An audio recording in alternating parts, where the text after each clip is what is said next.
Social మీడియాపై మంత్రి నారా లోకేష్ ఆగ్రహం వ్యక్తం చేశారు. ఇటీవల వివిధ సందర్భాల్లో లోకేష్ నోరు జారగా ఆ విషయంపై సోషల్ మీడియాలో పెద్ద చర్చకు దారితీసింది. అంబేద్కర్ జయంతి సందర్భంగా ప్రసంగిస్తూ అందరికీ అంబేద్కర్ వర్ధంతి శుభాకాంక్షలు అని లోకేష్ వ్యాఖ్యానించడంతో నెటిజన్లు పెద్ద ఎత్తున స్పందించారు. ఈ నేపథ్యంలో వెలగపూడి సచివాలయంలో ఐటీ ఉన్నతాధికారులతో లోకేష్ సమీక్ష జరిపారు. తన ప్రసంగంలో దొరికిన తప్పులపై నెటిజన్లు పెద్ద ఎత్తున పోస్టులు పెట్టడంపై లోకేష్ ఆగ్రహం వ్యక్తం చేశారు.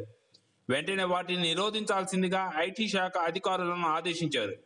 నెటిజన్లు అడ్డుకట్టు వేయకపోతే పార్టీకి తీవ్ర నష్టం జరుగుతుందని ఐటీ అధికారులకు లోకేష్ సూచించారు.